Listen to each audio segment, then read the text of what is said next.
श्री रामकृष्ण देव की आध्यात्मिक यात्रा में अनेक गुरुओं ने अपना महत्वपूर्ण योगदान दिया। भैरवी ब्राह्मणी, जटाधारी जी व तोतापुरी जी का विवरण हम सुन चुके हैं। आइए आज हम सुनते हैं गोविंद राय जी का योगदान। नमस्कार।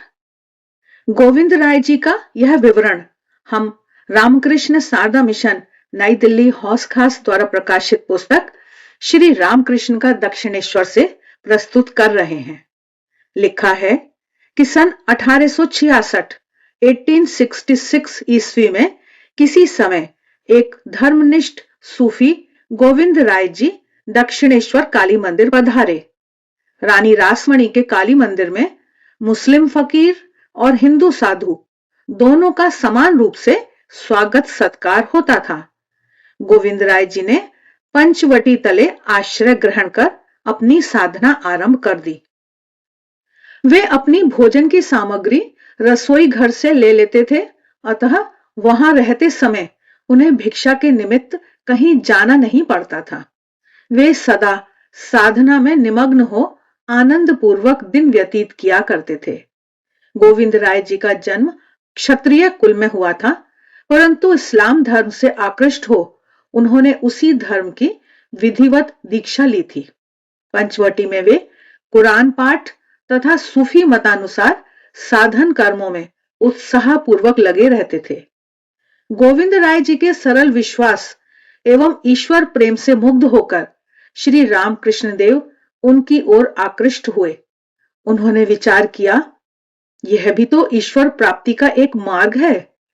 अनंत लीलामयी मां इस मार्ग के द्वारा भी कितने ही व्यक्तियों को अपने पाद पद्म प्रदान कर कृत कृत्य कर रही हैं। वे इस मार्ग के सहारे किस प्रकार से अपने आश्रितों को कृतार्थ करती हैं, मुझे यह देखना होगा। गोविंद राय जी से दीक्षा लेकर मैं भी इस भाव की साधना करूंगा।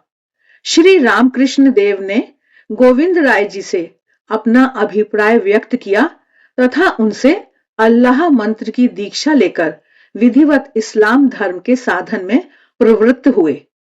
परवर्ती काल में श्री रामकृष्ण देव अपने शिष्यों से कहते थे, तब मैं अल्लाह मंत्र का जप किया करता था, मुसलमानों की तरह लुंगी पहनता था, त्रिसंध्या नमाज पढ़ता था।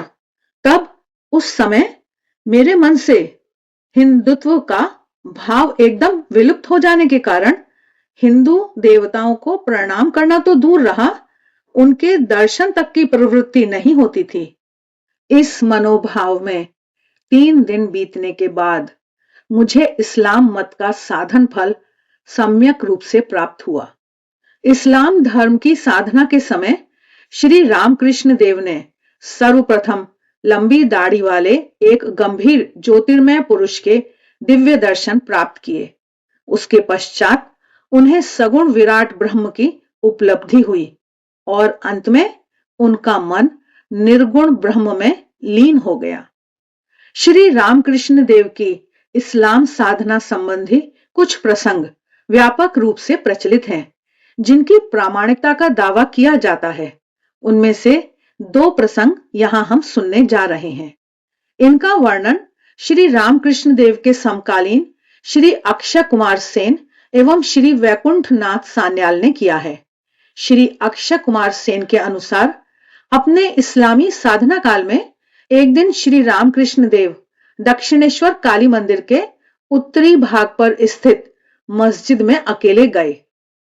काली मंदिर में श्री रामकृष्ण देव को ना पाकर हृदय ने उन्हें इधर उधर खोजा। अंत में वे मस्जिद में मिले।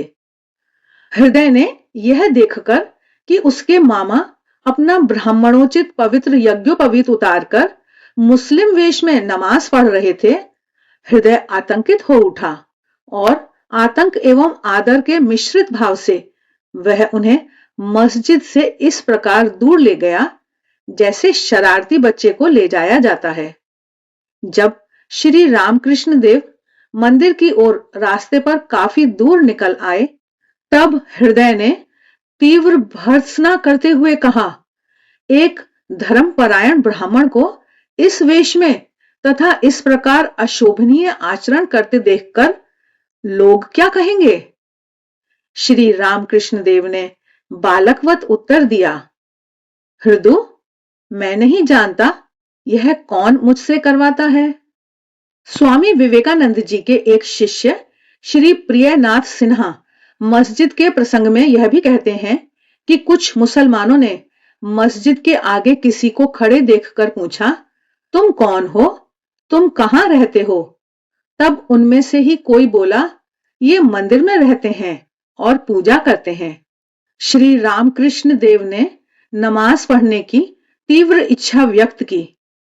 उनके व्यक्तित्व एवं निष्ठा से प्रभावित होकर वे लोग उन्हें अंदर ले गए और उनके साथ नमाज अदा की।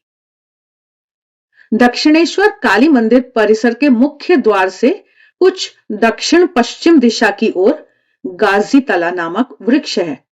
वैकुंठनाथ सान्याल के उल्लेख के अनुसार मंदिर निर्माण काल में रानी रासमणी को स्वप्न में एक मुस्लिम संत गाजी पीर ने कहा, मैं गाजी तालाब के उत्तर पूर्व तटवर्ती पीपल वृक्ष की छाया तले रहता हूं। मेरे स्थान को ईंटों से पक्का बनवा दो और मुझे रोज सायंकाल सिन्नी और दिया निवेदन करने की व्यवस्था कर दो, तुम्हारा कल्याण होगा। रानी ने इस कार्य के निमित्त एक मुसलमान नियुक्त कर दिया। श्री सान्याल के अनुसार श्री रामकृष्ण देव यहां 5 बार नमाज अदा करते थे, मुसलमानी खाना खाते थे और हर कार्य में मुसलमानों के समान आचरण करते थे। बाद में श्री रामकृष्ण देव हर सुबह और कभी-कभी दोपहर में यहां प्रणाम करने आते थे। वे गाजी पीर को सिन्नी भी निवेदित करते थे।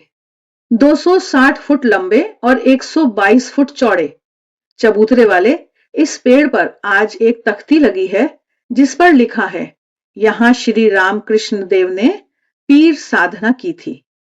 आशा है यह विवरण आपको अच्छा लगा होगा। आज के लिए बस इतना ही। मिलते हैं फिर, तब तक देखते रहिए देवाक्षर। आप सभी की मंगल कामना के साथ नमस्कार।